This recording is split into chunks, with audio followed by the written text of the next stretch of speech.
Hello दोस्तों, आपका स्वागत है 143 मंडोरिया क्लास का। तो दोस्तों, आज हम लाए हैं अम्ल की क्रिया धातुओं के साथ। जो पहले की वीडियो उसमें हमने क्षारकों के साथ और अम्लों के साथ क्रिया कराई थी। अब यहाँ से हम पढ़ाएंगे अम्ल की क्रिया धातुओं के साथ। तो दोस्तों, अंत तक बने रहिएगा, अच्छे से समझ में आ जाएगी आपको। ओके, तो देखो, जब हम अम्ल की क्रिया धातु के साथ करते हैं, किसके साथ करते हैं? धातु के साथ। तो देखो किस किस का निर्माण होता है।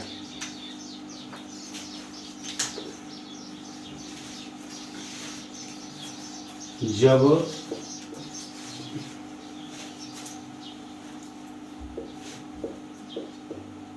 अम्ल की क्रिया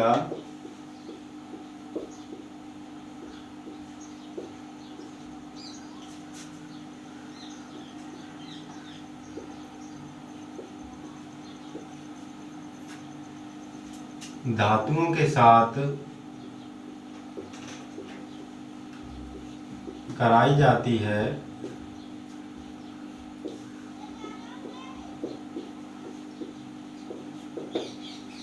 जब अम्ल की क्रिया किसी धातु के साथ कराई जाती है तो हाइड्रोजन परमाणु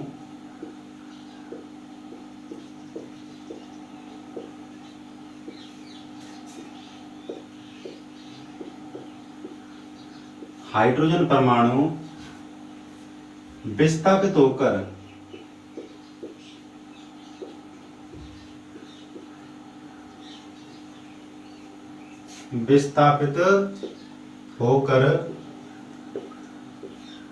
जब अम्ल की क्रिया धातु के साथ कराई जाती है तो हाइड्रोजन परमाणु विस्थापित होकर हाइड्रोजन गैस उत्पन्न करता है।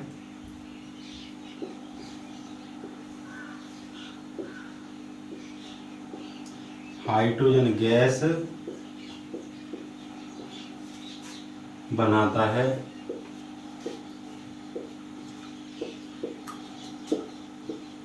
और एक नया यौगिक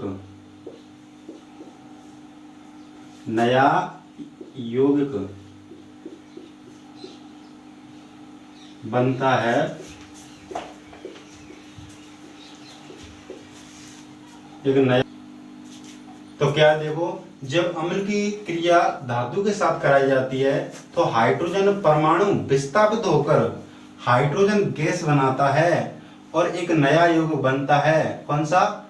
और एक नया यौगिक बनता है जिसे हम लवण कहते हैं, जिसे हम लवण कहते हैं।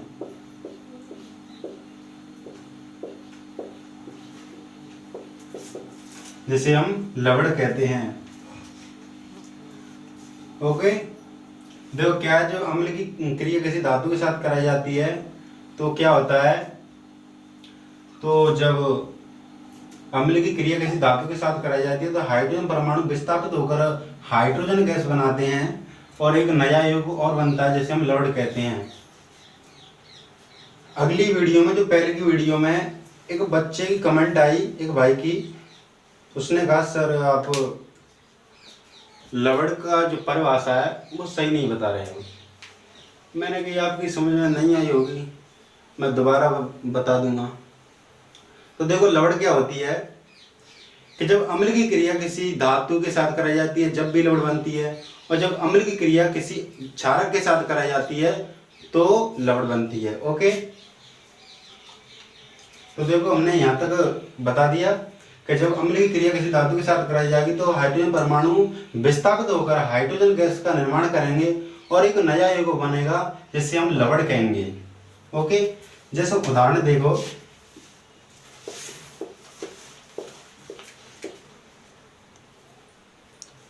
तो देखो हम उदाहरण लेते हैं। क्या लेंगे गुरुजी? 2HCl प्लस 2Zn क्या है? दो अणु हम हाइड्रोक्लोरिक अम्ल के लेते हैं और दो अणु हम जिंक के लेते हैं। ठीक है, जिंक हमारा धातु है और हाइड्रोक्लोरिक अम्ल हमारा अम्ल है। क्या है? अम्ल। ओके, जब हम दोनों की अभिक्रिया करेंगे तो क्या बनेगा? 2 zinc chloride, 2 Cl sorry 2ZnCl, ये बन गया जिंक क्लोराइड। क्या बन गई? लवण। प्लस अब बचे क्या? दो हाइड्रोजन बचे, तो हाइड्रोजन गैस का निर्माण होगा। तो इसमें पहले ही बताया था कि जब अम्ल की अभिक्रिया किसी धातु के साथ कराई जाती है, तो हाइड्रोजन परमाणु होते हैं, ये हाइड्रोजन परमाणु होते हैं, वे हाइड्रोजन गैस के रूप में विस्थापित हो जाते हैं और एक नया यौगिक बनता है जिसे हम लवण कहते हैं। एक नया यौगिक बनता है जिसे हम लवण कहते हैं। तो दोस्तों आपकी समझ में आ गई होगी, मुझे पूरी आशा है। ओके, तो अब हम करेंगे अम्ल की क्रिया किसके साथ? धातु कार्बोनेट के साथ। किसके साथ करेंगे अम्ल की अभिक्रिया? धातु कार्बोनेट के साथ।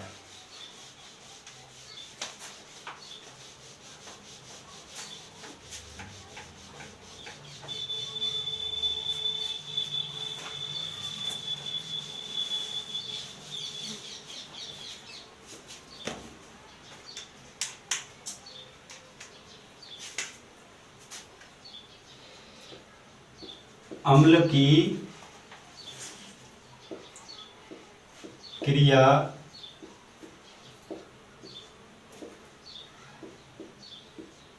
धातु कार्बोनेट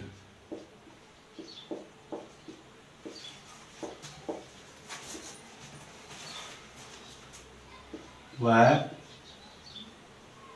हाइड्रोकार्बोनेट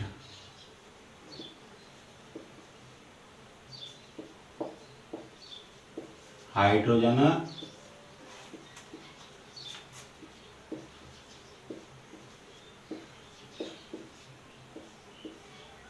के साथ। अम्ल की क्रिया धातु कार्बोनेट व हाइड्रोकार्बोनेट के साथ।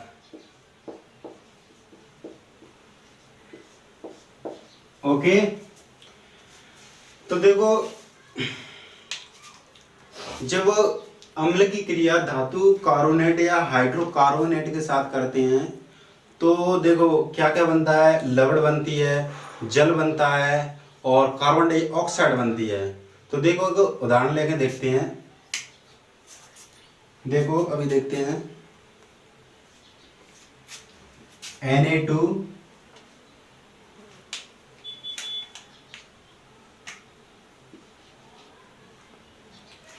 ये मार्कर ही बहुत सही नहीं है। Na2CO3 प्लस और क्या है? 2HCl क्रिया। तो देखो दोस्तों ये क्या है? ये सोडियम कार्बोनेट है और दो अणु HCl के यानी हाइड्रोक्लोरिक अम्ल। तो देखो हम अभिक्रिया करेंगे, दो Cl के अणु हैं तो दो सोडियम के हैं, तो दोनों को मिलाएंगे। ओके, तो ये बनेगा 2NaCl। क्या बन गया? दो अणु सोडियम के, दो अणु Cl के, तो बन गए 2NaCl। अब यहाँ का बचा CO3 और 2H। ओके, तो देखो ये है 3 O, तो इसमें से हम एक O है ना उसे हम अलग कर देते हैं, तो ये बन जाएगा CO2 प्लस और बचा क्या? दो हाइड्रोजन और जो अलग किया हुआ जो O है ऑक्सीजन है उसे हम हाइड्रोजन के साथ जोड़ देंगे तो किसका निर्माण होगा? जल का। तो देखो ये बन गया जल। तो देखो दो अणु हाइड्रोजन के और एक यहाँ से ऑक्सीजन ले लिया, तो ये बन जाएगा H2O और ये रह जाएगा CO2। यानी देखो कार्बन डाइऑक्साइड और जल यानी H2O ये दोनों बन गए, इसे कहते हैं लवण। और ये कार्बन डाइऑक्साइड और ये जल। तो देखो क्या लिखते हैं, जब अम्ल की अभिक्रिया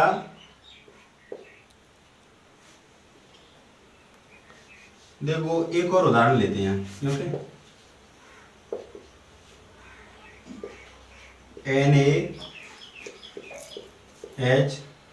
NaHCO3 प्लस HCl। इसमें क्या अंदर है? ये है सोडियम कार्बोनेट, ये सोडियम हाइड्रोकार्बोनेट या सोडियम हाइड्रोजन कार्बोनेट। ओके, इसमें एक अणु है HCl का, इसमें दो अणु है HCl के।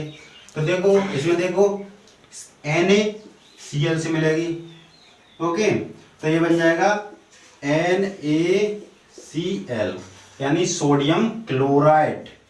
ओके, अब देखो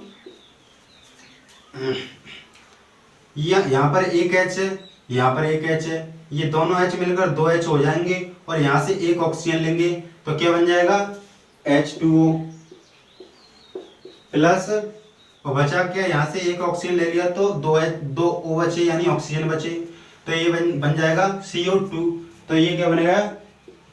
CO2। ये है कार्बन डाइऑक्साइड और ये है जल और ये है NaCl यानी लवण। ओके, चलो लिखते हैं यहाँ पर लवण, जल और कार्बन डाइऑक्साइड।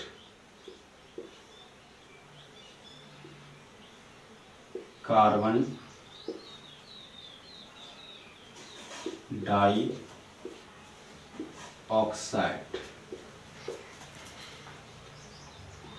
लिखो। तो देखो क्या क्या बना, जब हम किसी अम्ल की अभिक्रिया धातु कार्बोनेट या धातु हाइड्रोजन कार्बोनेट के साथ कराते हैं तो क्या बनता है? लवण बनती है, जल बनता है और कार्बन डाइऑक्साइड बनती है। अगर चाहो तो यहाँ पर भी CO2 भी लिख सकते हो या यहाँ पर कैसे भी लिख सकते हो आप। तो देखो हम कैसे लिखेंगे, जब अम्ल की अभिक्रिया, तो देखो हम लिखते हैं जब अम्ल की अभिक्रिया, अम्ल की क्रिया किसी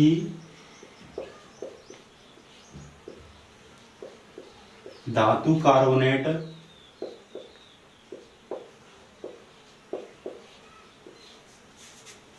या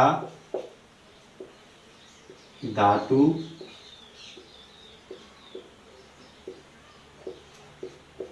हाइड्रोजन कार्बोनेट के साथ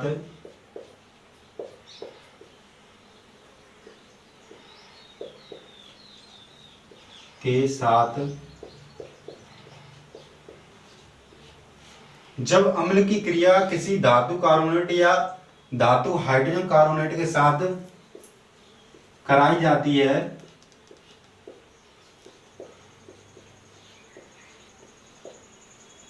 है तो उत्पाद में लवण, जल तथा कार्बन डाइऑक्साइड। तो देखो क्या है, जब अम्ल की क्रिया किसी धातु कार्बोनेट या धातु हाइड्रोजन कार्बोनेट के साथ कराई जाती है तो उत्पाद में क्या क्या बनता है? लवण बनती है, जल बनती है तथा कार्बन डाइऑक्साइड बनती है। कार्बन डाइऑक्साइड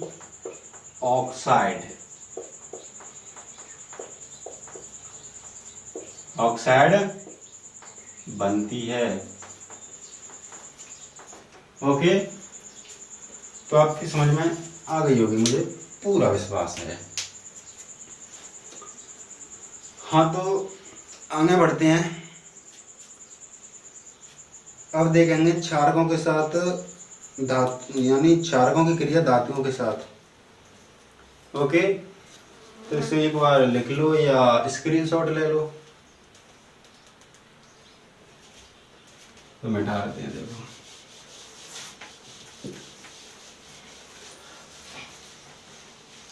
देखो ये वीडियो है ना जो, वो आपके जब ही समझ में आएगी जब पूरी वीडियो को आप देखेंगे, अन्यथा कुछ भी समझ में नहीं आएगा।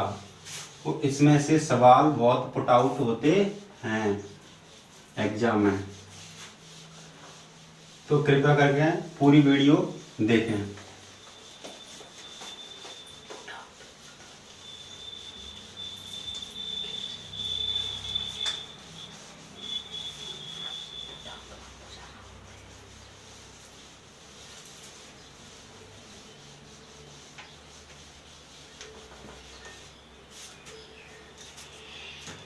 अब लिखेंगे क्षारकों की धातु के साथ क्रिया।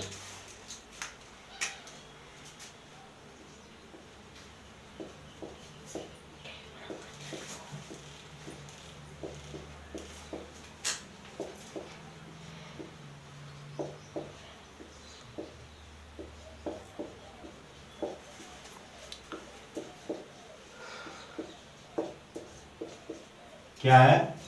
क्षारकों की धातुओं के साथ क्रिया। अब इसमें क्या होता है कि जब कोई क्षारक धातुओं के साथ क्रिया करता है तो वही बनेगा। क्या क्या बनेगा?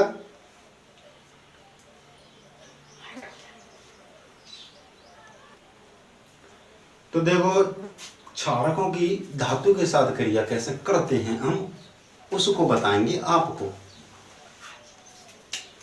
देखो हम लिखते हैं जब किसी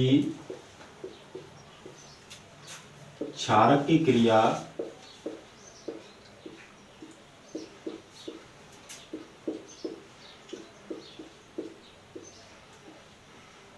किसी धातु के साथ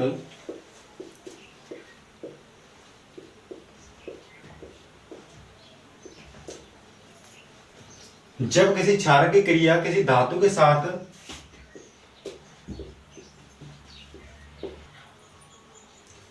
तो देखो जब किसी क्षारक की क्रिया किसी धातु के साथ कराई जाती है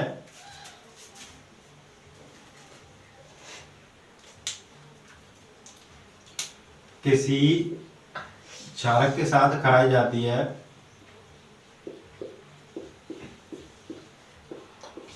तो उत्पाद में हाइड्रोजन गैस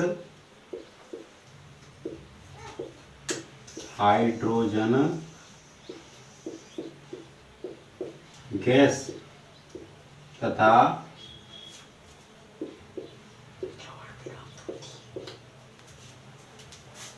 लवण प्राप्त होता है। ओके, जब किसी क्षारक की क्रिया किसी धातु के साथ कराई जाती है तो उत्पाद में लवण तथा हाइड्रोजन गैस उत्पन्न होती है। ओके, जैसे उदाहरण देखो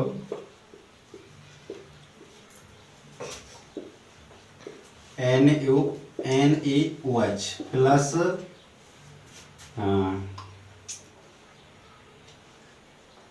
Zn। ओके, तो देखो इसके 2 अणु ले लो और इसके भी 2 अणु ले लो। ओके, अब हम अभिक्रिया करते हैं तो देखो 2 Na तो 2 Zn, अब दोनों को मिलाकर क्या बनता है 2 Zn, यानी क्या बनेगा देखो। तो देखो कुछ टेक्निकल प्रॉब्लम आई है तो जाते लट्टू जो लप दे कह रहा है। ठीक है, तो देखो अभिक्रिया देखो तुम, 2NaOH प्लस 2Zn, तो देखो क्या बनेगा, 2Zn क्या बनेगा देखते हैं। तो देखो क्या बनेगा,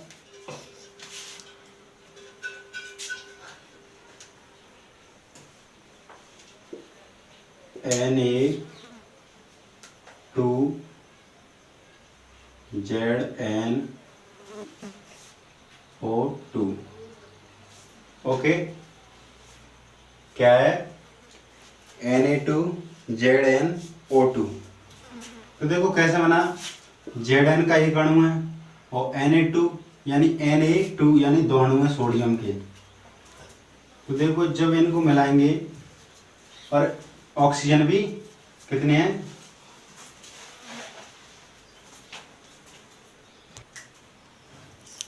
तो देखो जो अभिक्रिया हम लेते हैं Zn प्लस 2NaOH।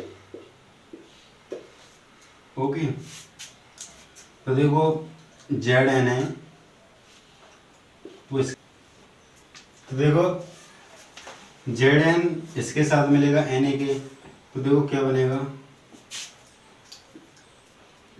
अरे यार ये मार्कर ही नहीं चल रहा है।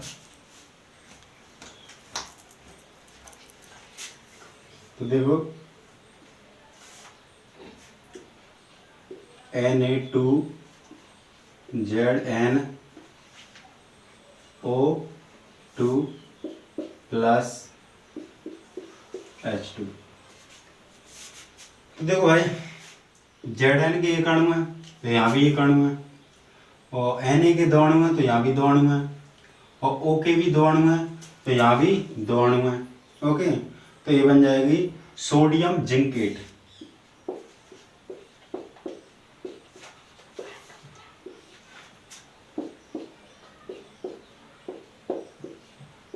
ये क्या बनेगी, सोडियम जिंकेट। ये हाइड्रोजन गैस मैंने पहले ही बताया था, जब किसी क्षारक की क्रिया किसी धातु के साथ कराई जाती है तो लवण तथा हाइड्रोजन गैस का निर्माण होता है।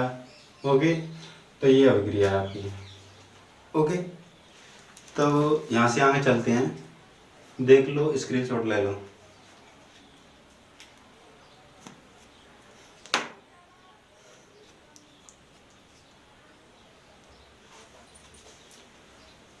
अब देखो हम कराएंगे अम्ल की अभिक्रिया क्षारकों के साथ।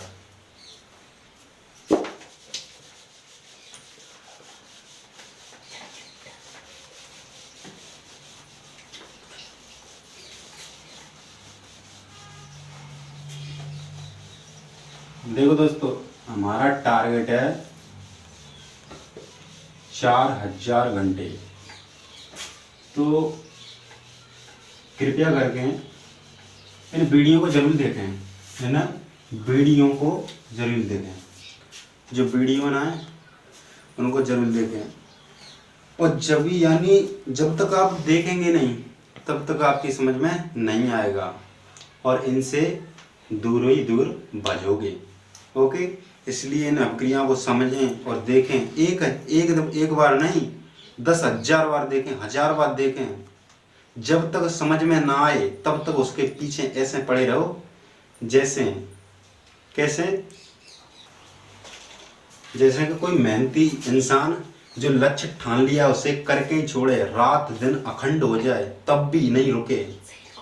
ओके, तो देखो हमने अब करेंगे हम अम्ल की अभिक्रिया क्षारकों के साथ।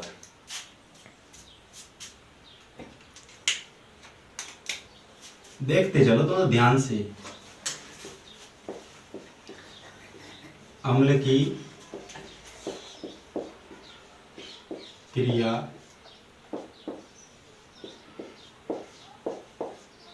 क्षारकों के साथ। ओके, तो देखो जब किसी अम्ल की अभिक्रिया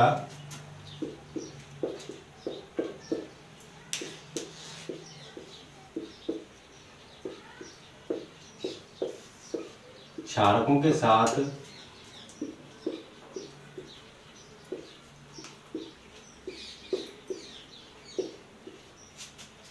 कराई जाती है तो लवण तथा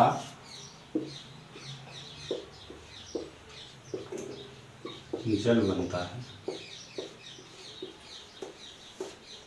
क्या है? जब अम्ल की अभिक्रिया किसी क्षारक के साथ कराई जाती है तो लवण तथा जल बनता है। जैसे उदाहरण देखो,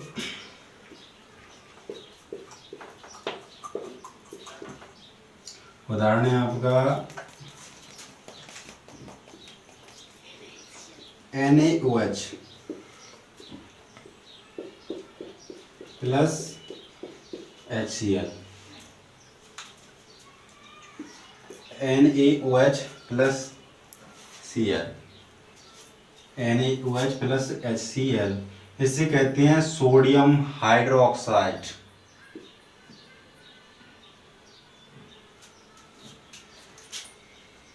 क्या है? इसे कहते हैं क्षारक है ये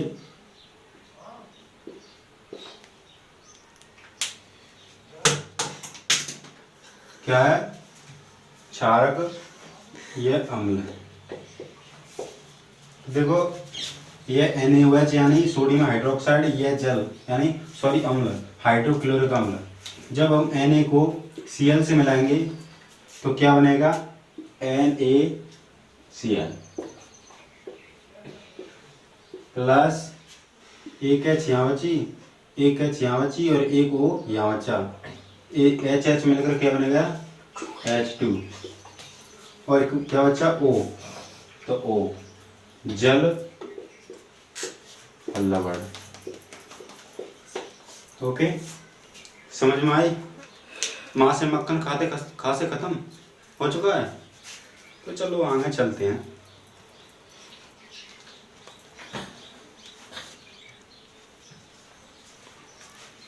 तो देखो, देख लो, देखो अम्ल होता है अम्लीयता प्रदर्शित करता है और क्षारक क्षारीयता प्रदर्शित करता है। जब अम्ल तथा क्षारक मिलाए जाते हैं तो उदासीन बनता है। ओके, जब अम्ल क्षारक मिलाए जाते हैं तो उदासीन का निर्माण होता है। तो ये जो NaCl है यानी लवण है वो उदासीन होती है और इसके साथ एक संगत जल का निर्माण होता है, तो ये संगत जल है। ओके, तो अब हम मिटाते हैं।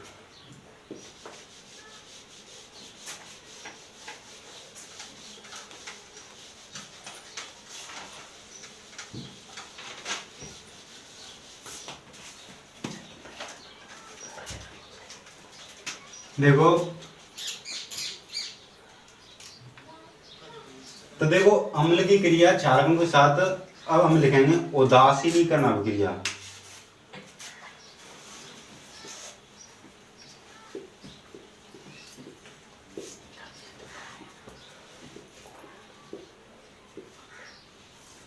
उदासीनीकरण अभिक्रिया।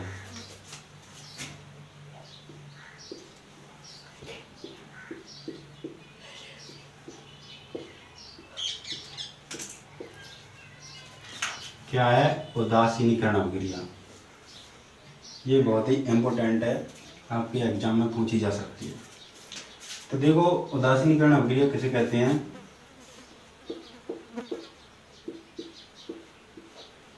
ऐसी अभिक्रिया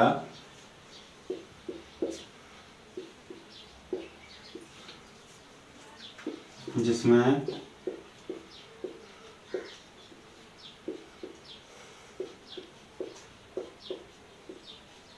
ऐसी अभिक्रिया जिसमें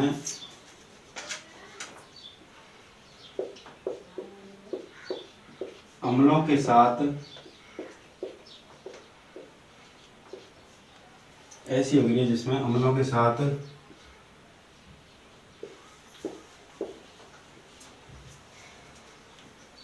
ऐसी अभिक्रिया देखो, दोबारा से लिखते हैं इसे।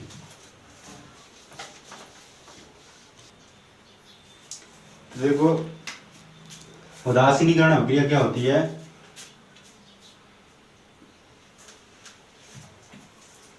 वे अभिक्रिया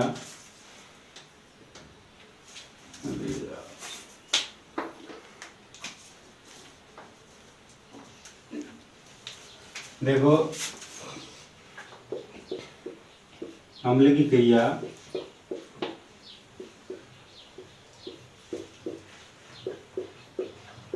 क्षारक के साथ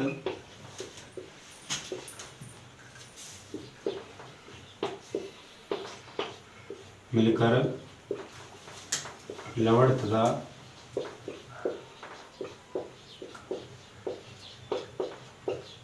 जल बनाते हैं, जिसे उदासीनीकरण अभिक्रिया कहते हैं।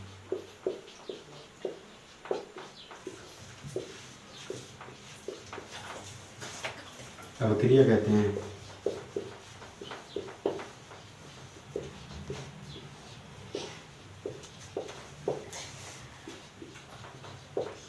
जैसे देखो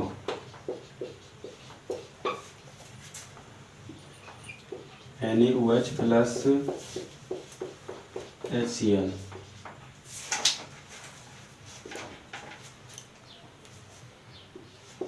क्या है? NaOH plus HCl। अब अभिक्रिया देखो, Na जाएगा Cl के यहाँ, तो दोनों मिल जाएंगे NaCl प्लस।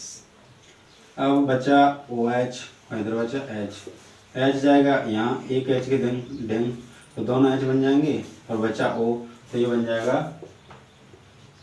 H2O। तो दोस्तों आपकी समझ में आई होगी, मुझे पूरा विश्वास है। तो देखो जब अम्ल की अभिक्रिया किसी क्षारक के साथ कराई जाती है, जब अम्ल की अभिक्रिया किसी क्षारक के साथ कराई जाती है तो क्या बनता है? लवण तथा जल बनता है। ओके, इसे ही हम उदासीनीकरण अभिक्रिया कहते हैं। उदासीनीकरण अभिक्रिया किसे कहते हैं? उदासीनीकरण अभिक्रिया इसे इसलिए कहते हैं क्योंकि जब अम्ल क्षारक मिलते हैं तो उदासीन हो जाते हैं, इसलिए हम उदासीनीकरण अभिक्रिया कहते हैं। देख लो इधर,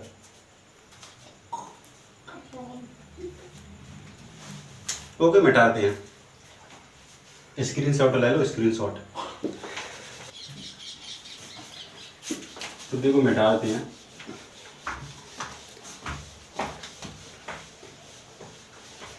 कुछ बंदे साले दांत फाड़ते हैं, अंदर पढ़ाई नहीं होती। हम कहते हैं पढ़ लो जिंदगी में कुछ कर लो, पर क्या है मतलब पढ़ाई से उन्हें? वो तो दांत ही फाड़ते हैं और दांत ही फाड़ते रहेंगे।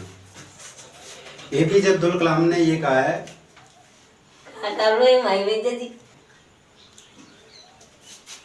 तो देखो अब यहाँ से आगे चलते हैं। वैसे आपकी ऊर्जा बहुत ही खर्च हो गई होगी, पर कोई टेंशन नहीं, पढ़ाई के लिए तो आगे बढ़ना है, आगे जिंदगी में। तो देखो हमने पहले अम्ल की अभिक्रिया क्षारक के साथ करी थी, और फिर उदासीनीकरण अभिक्रिया कराई थी। तो देखो उदासीनीकरण अभिक्रिया इसलिए कहते हैं इसे क्योंकि इसमें अम्ल क्षारक मिलकर उदासीन हो जाते हैं। क्या हो जाते हैं? उदासीन। अब हम यहां से आगे चलते हैं।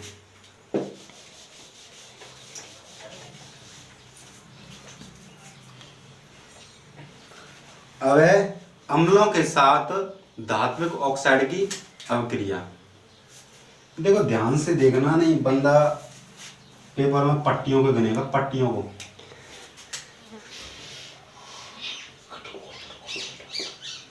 अम्ल की क्रिया धात्विक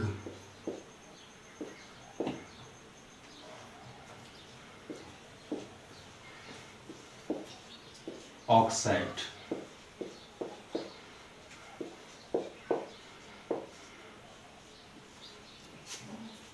अम्ल की क्रिया धात्विक ऑक्साइड के साथ।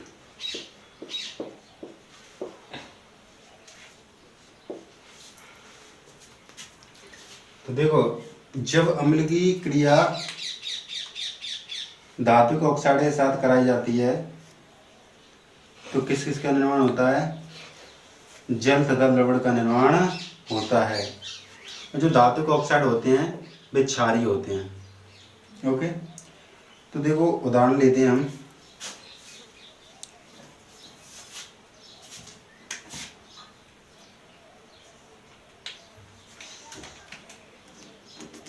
KOH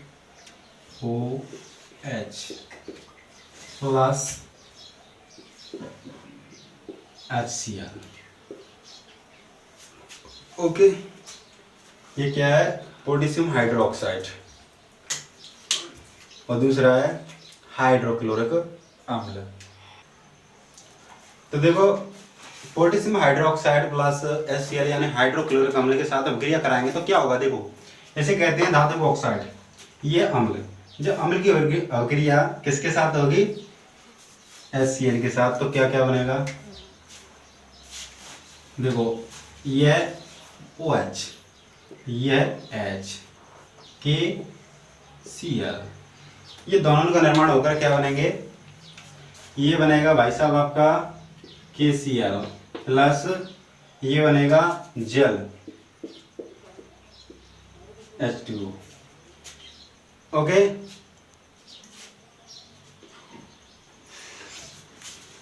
तो देखो K के साथ Cl जुड़ेगी तो ये बन जाएगी KCl। इसे कहते हैं पोटेशियम क्लोराइड।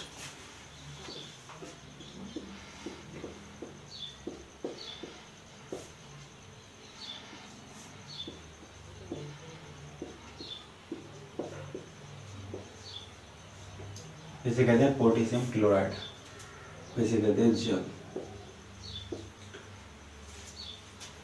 तो जब किसी अम्ल की अभिक्रिया किसी धात्विक ऑक्साइड के साथ कराई जाती है तो क्या बनता है? लवण तथा जल। ओके ओके, समझ में आई? माँ से मक्खन, खा से खत्म। तो इसके नीचे कुछ हिंदी लिखते हैं। जब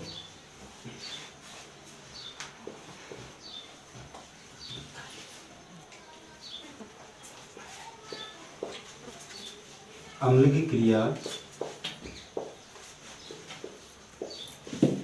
धात्विक ऑक्साइड के साथ कराई जाती है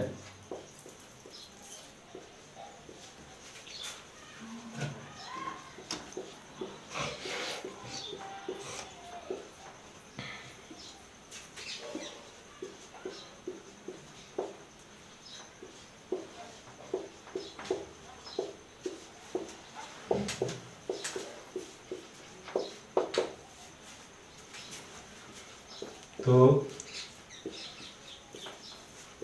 लवण तथा जल बनता है।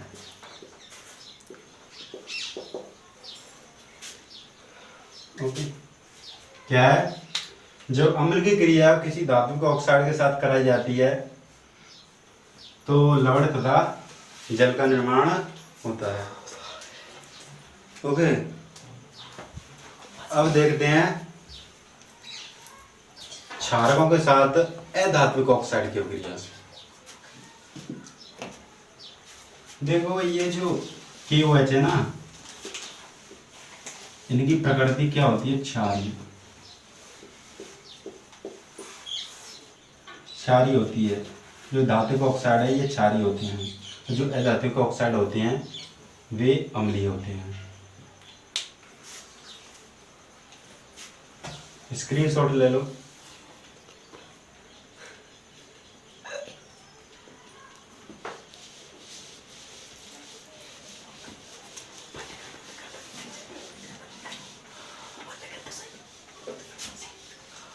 तो देखो अगर शेर है कि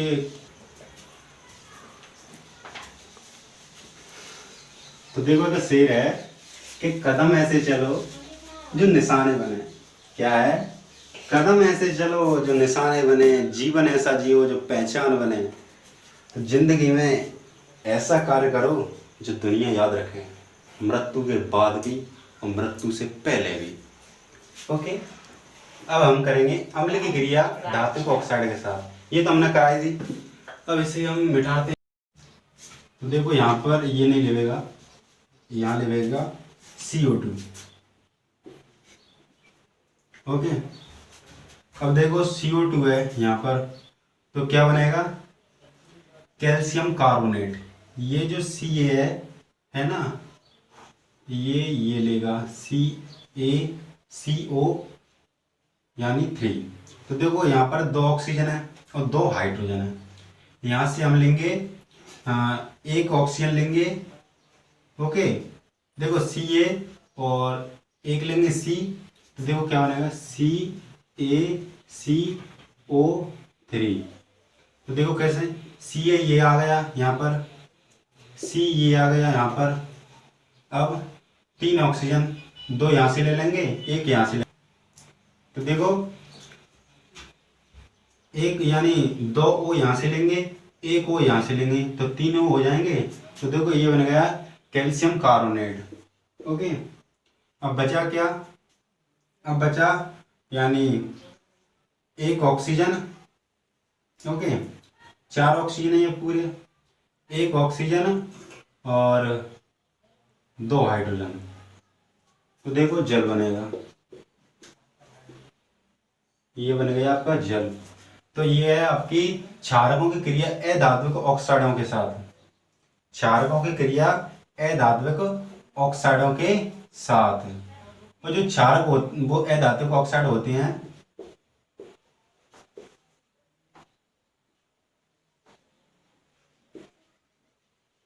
अधात्विक ऑक्साइड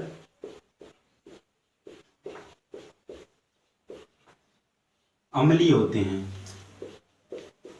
क्या होते हैं, अम्लीय।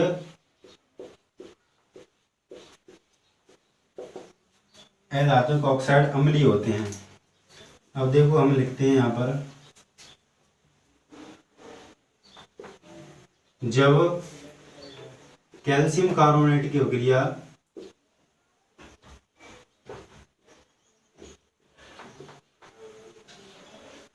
कैल्शियम कार्बोनेट की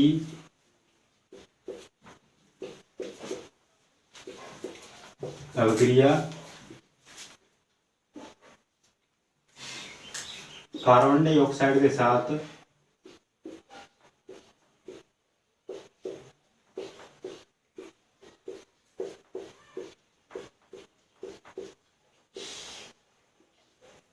ऑक्साइडों के साथ कराई जाती है,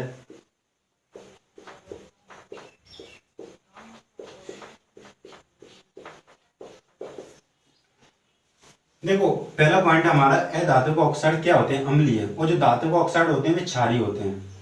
तो देखो दूसरे नंबर का पॉइंट है, जब कैल्शियम कार्बोनेट की अभिक्रिया कार्बन डाइऑक्साइड के साथ कराई जाती है तो क्या बनता है, कैल्शियम कार्बोनेट। सॉरी तो देखो ये कैल्शियम कार्बोनेट नहीं है, ये कैल्शियम हाइड्रोक्साइड है। Hydro oxide. देखो जब कैल्शियम हाइड्रोक्साइड की अभिक्रिया कार्बन डाइऑक्साइड के साथ कराई जाती है तो उत्पाद में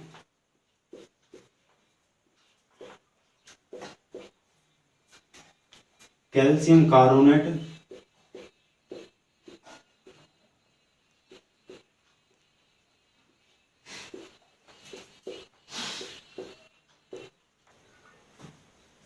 कर दे।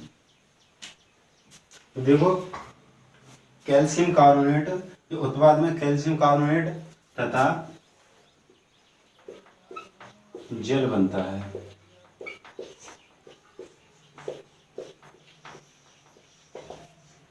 देखो दोबारा से देखते हैं, जब कैल्शियम हाइड्रोक्साइड की अभिक्रिया, देखो जब कैल्शियम हाइड्रोक्साइड की अभिक्रिया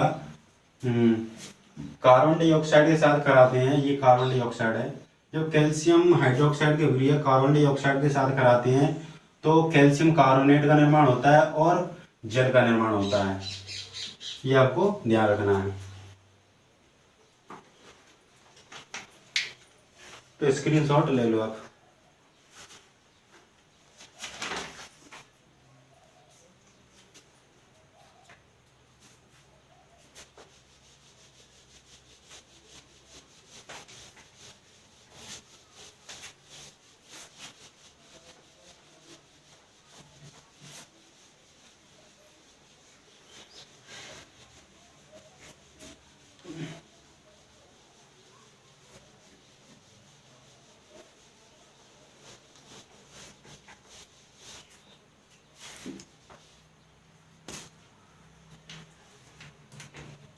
अब है अम्लों एवं क्षारकों में समानता।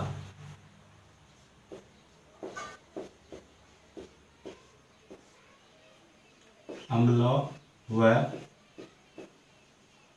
क्षारकों में समानता।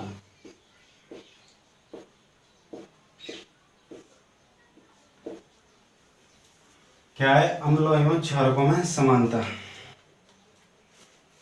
तो देखो पहला पॉइंट हमारा कि अम्लों एवं क्षारकों में समानता क्या क्या होती है। देखो जब अम्ल की क्रिया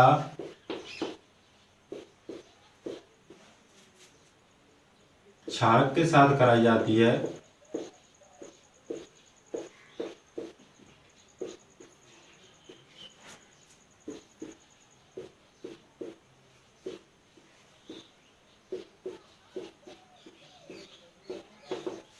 क्या है, जब अम्ल की क्रिया क्षारक के साथ कराई जाती है तो लवण तथा जल बनता है।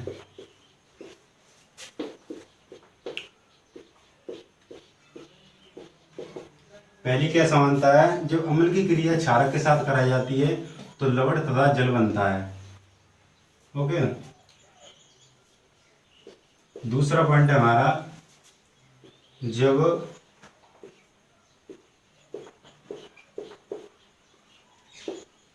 अम्ल की क्रिया धातु के साथ कराई जाती है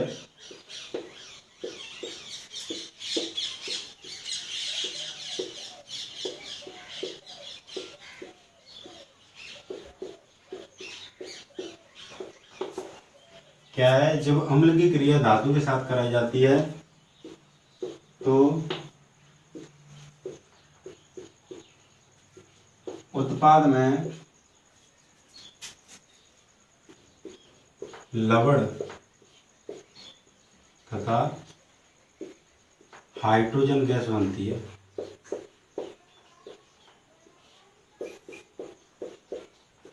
गैस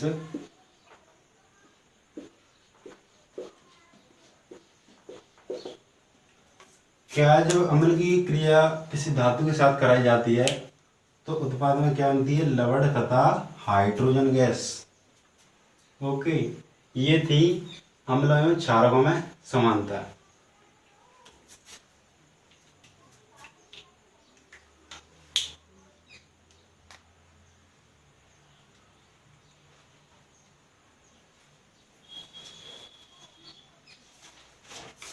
एक और पॉइंट देखो,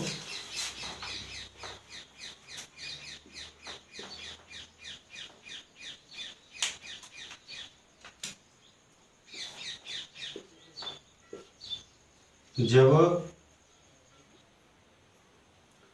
तो देखो हमने क्या देखा था, जब अम्ल की क्रिया धातु के साथ कराई जाती है तो लवण तथा हाइड्रोजन गैस का निर्माण होता है। इसी प्रकार जब क्षारक की क्रिया किसकी, क्षारक की क्रिया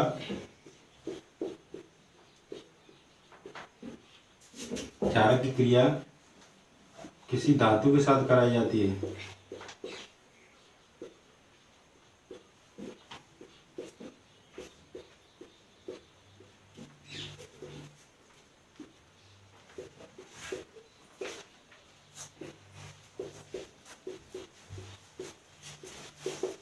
कराई जाती है तो लवण तथा हाइड्रोजन का निर्माण होता है।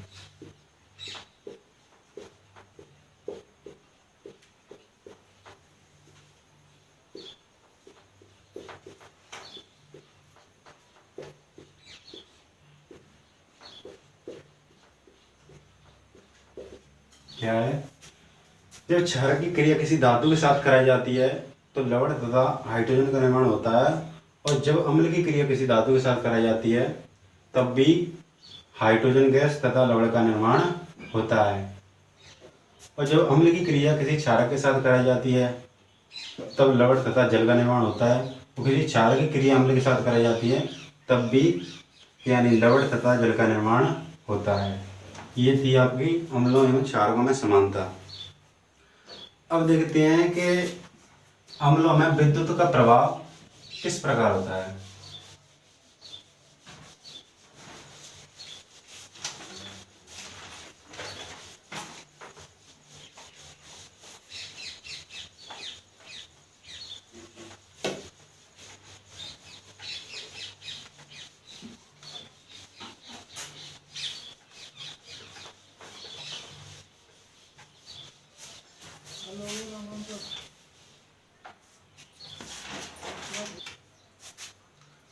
तो देखो, अब हम देखेंगे अम्लों में विद्युत का प्रभाव।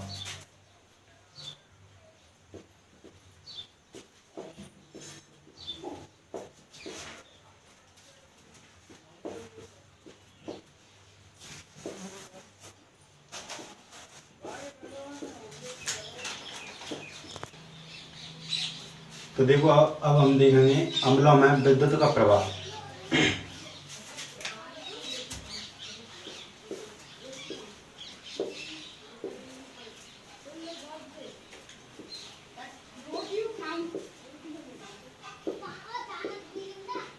अम्ल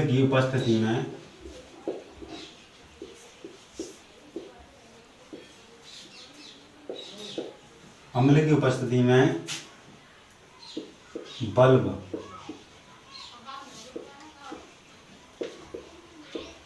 जलने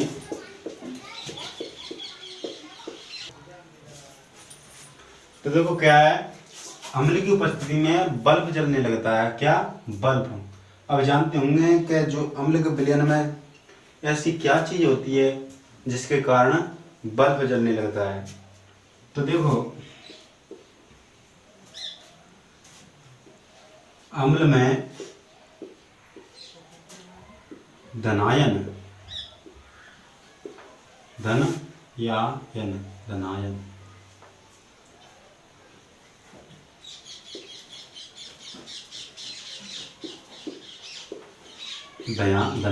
धनायन अम्लों में धनायन तथा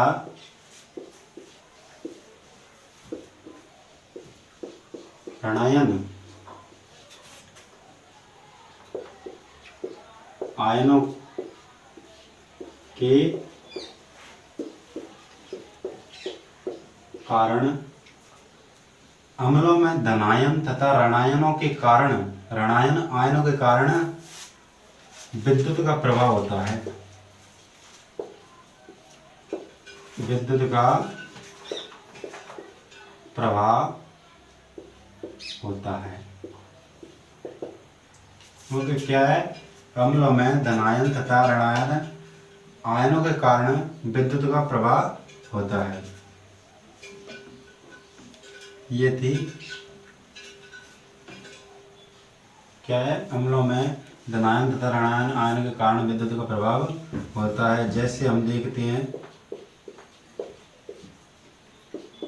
HCl, तो देखो इसमें क्या है, H प्लस Cl माइनस। तो देखो क्या है, H प्लस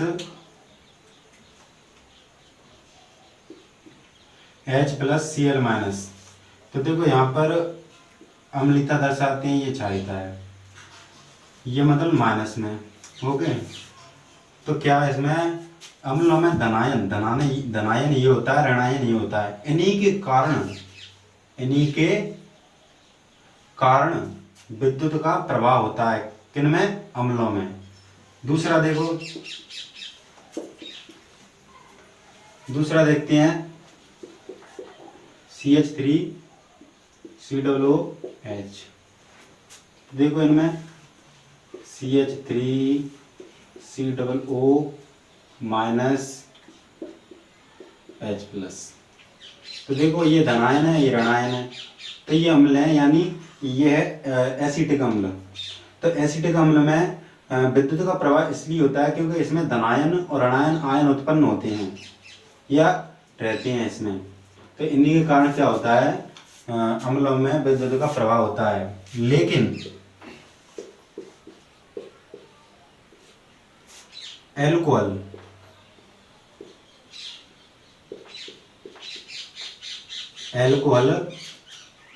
ग्लूकोज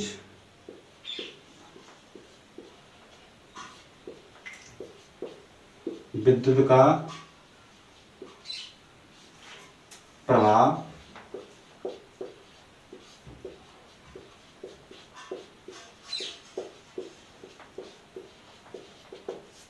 क्या है? एल्कोहल और ग्लूकोज में विद्युत का प्रवाह नहीं होता। क्यों नहीं होता? क्योंकि इनमें धनायन या ऋणायन इनमें से कोई एक उपस्थित नहीं होता है।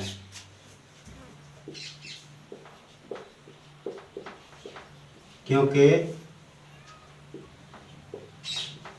इनमें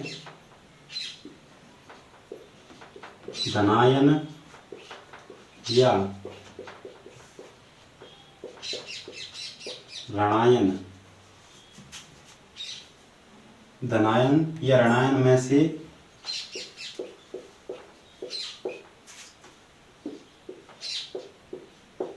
कोई एक उपस्थित नहीं होता है।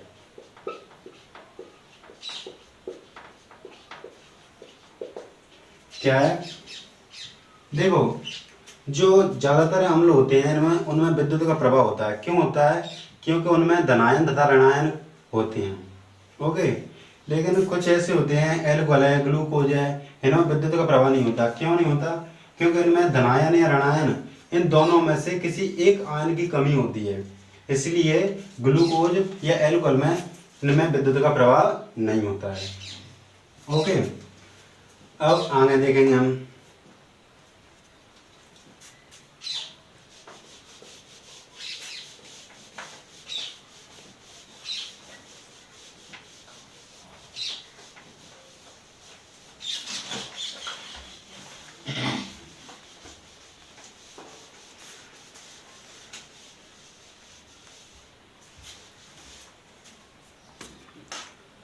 देखो, एक और बात मैंने पहले भी बताया था कि जो अम्ल होते हैं,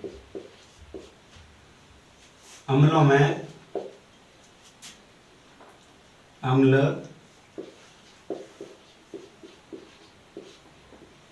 जलीय विलयन में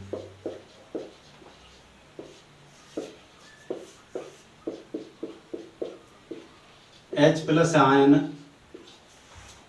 उत्पन्न करते हैं।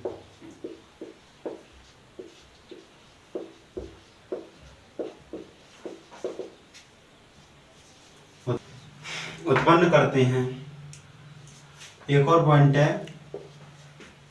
पहला पॉइंट क्या है? अम्ल जलीय विलयन में H+ आयन उत्पन्न करते हैं।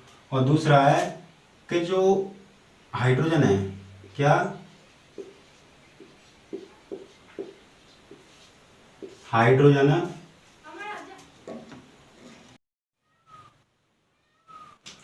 तो देखो अगला पॉइंट हमारा है कि जो हाइड्रोजन होते हैं, हाइड्रोजन स्वतंत्र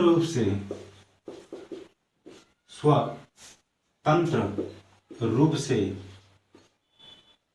अलग नहीं रहते हैं, अलग नहीं रहते हैं। लेकिन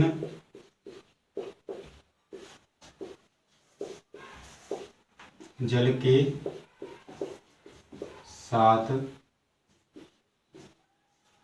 साथ मिलकर रह सकते हैं।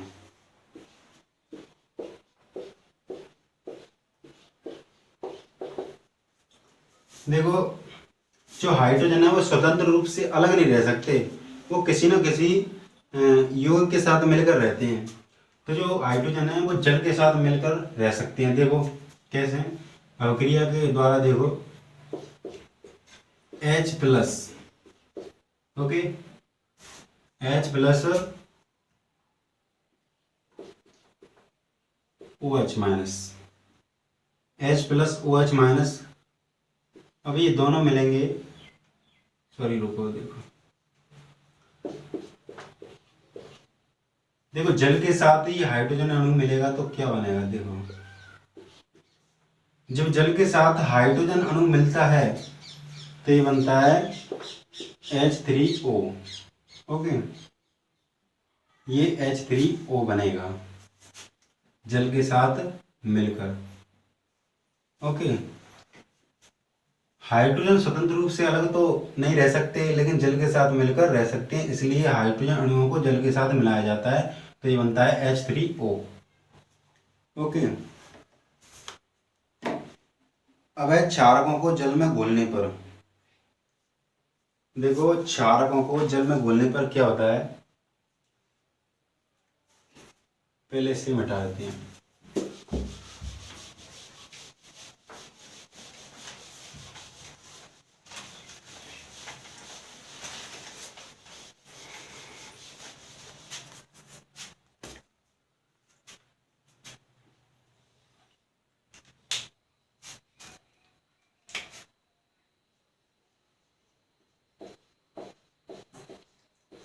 क्षारकों को जल में घोलने पर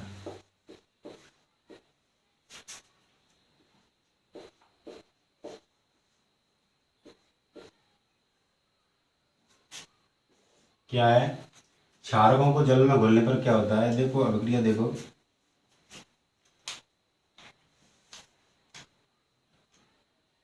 NaOH, ये भाई साहब आपका क्षारक। तो देखो NaOH को जल में घोलेंगे तो यहाँ लेते हैं H2O की उपस्थिति, ओके। क्या है, क्षारकों को जल में घोलने पर, तो इसलिए हम जल की उपस्थिति ले रहे हैं। तो NaOH को जल की उपस्थिति में क्या होगा, Na अगल हो जाएगा, ओके, प्लस OH अलग हो जाएगा, Na प्लस हो जाएगा, OH माइनस हो जाएगा, ये अलग हो जाएगा। अब लेते हैं हम KOH,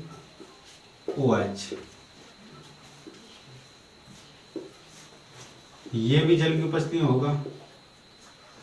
तो देखो KOH ये जल की उपस्थिति में होगा तो क्या होगा, K अलग हो जाएगा, OH अलग हो जाएगा। तो देखो K plus OH minus, okay. अब तीसरी अभिक्रिया देखेंगे।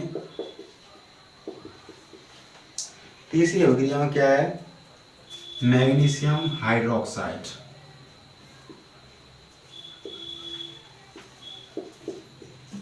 ये भी जल की उपस्थिति में लिया जाएगा।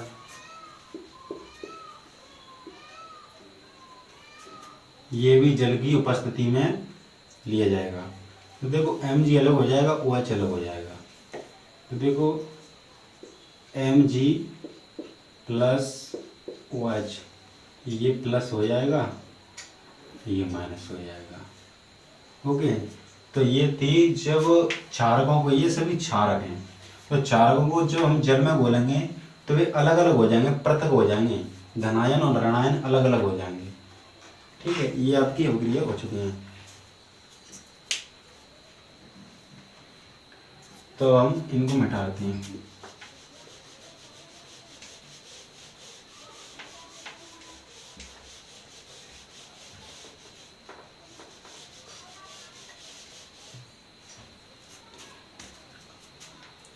तो देखो अब हम देखते हैं उदासीनीकरण का उदाहरण।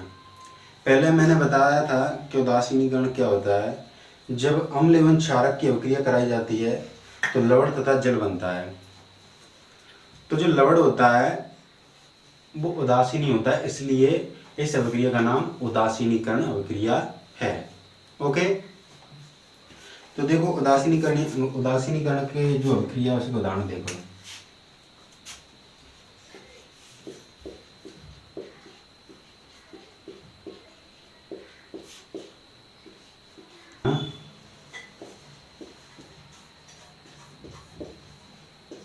अभिक्रिया के उदाहरण।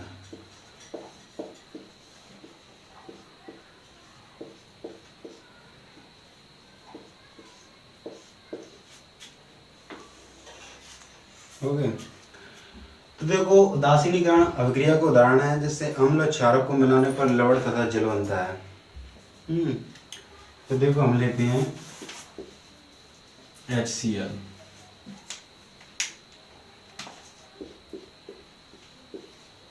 प्लस NaOH, ये आपका अम्ल, ये क्षारक। ओके, अब हम इनको मिलाएंगे। तो देखो अब हम इनको यानी मिलाएंगे तो क्या क्या निर्माण होगा। तो देखो H OH के साथ जुड़ जाएगा, H है ना वो H के साथ, यानी H OH के साथ। ओके, और जो Cl है वो जुड़ जाएगी Na के साथ। तो देखो पहले बनाएंगे हम NaCl प्लस H2O। क्या बन गया? जब अम्ल की अभिक्रिया किसी क्षारक के साथ कराई जाती है तो लवण तथा जल का निर्माण होता है, यही उदासीनीकरण अभिक्रिया है। पहला उदाहरण। अब दूसरा देखते हैं। दूसरा क्या है, हम लेते हैं H+। आप जानते हो कि H+ किसका प्रतीक है? अम्ल का। OH- किसका प्रतीक है? क्षारक का। तो इसलिए हमने क्षारक और अम्ल लिया है। क्षारक अम्ल प्लस क्षारक। तो देखो जब हम इनको मिलाएंगे तो क्या बनेगा?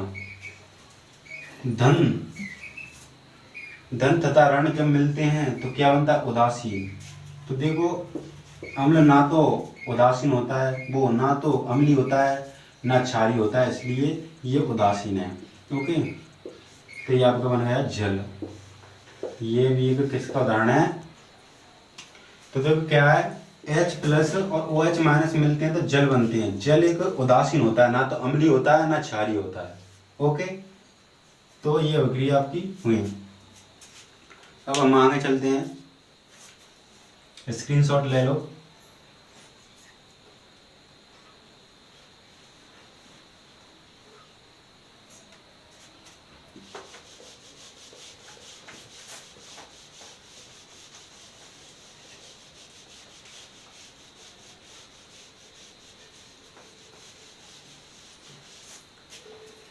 अब लिखते हैं तनुकरण। तनुकरण क्या है?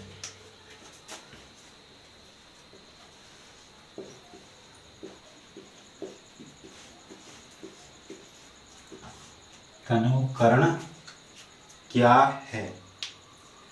जल में अम्ल या क्षारक मिलाने पर आयन की सांद्रता में कमी को ही हम तनुकरण कहते हैं।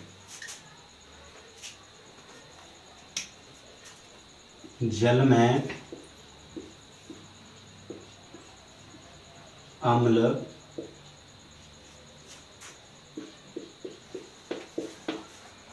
या क्षारक मिलाने पर जल में अम्ल या क्षारक मिलाने पर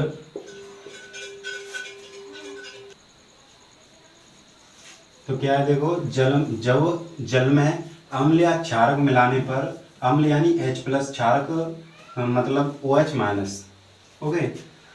जब जल में अम्ल या क्षारक मिलाने पर उसके आयन, उसके आयन की सांद्रता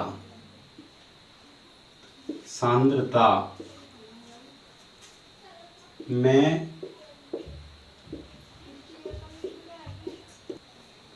जल में अम्ल या क्षारक मिलाने पर उसके आयन की सांद्रता में आई कमी को ही हम तनुकरण कहते हैं। तनुकरण कहते हैं।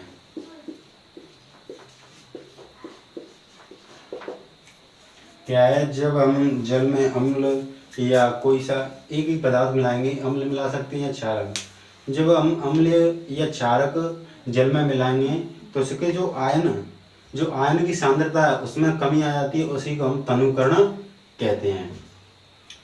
तो दोस्तों आज के लिए इतना ही काफ़ी है, कल हम यहाँ से आगे पढ़ेंगे। तो दोस्तों हमारी वीडियो को ज़्यादा से ज़्यादा देखें आप, जब भी आपकी समझ में आएगी, ओके। हमारी जो वीडियो है ये ज़्यादा से ज़्यादा दिखनी चाहिए, हमारी वीडियो यानी, और रेगुलर रहेंगी अब रेगुलर, और यानी हमारी वीडियो अगर आपको अच्छी लगे तो हमारी वीडियो को ज़्यादा से ज़्यादा शेयर करें और लाइक करें, और चैनल पर नए हो तो सब्सक्राइब करें। Okay, thank you.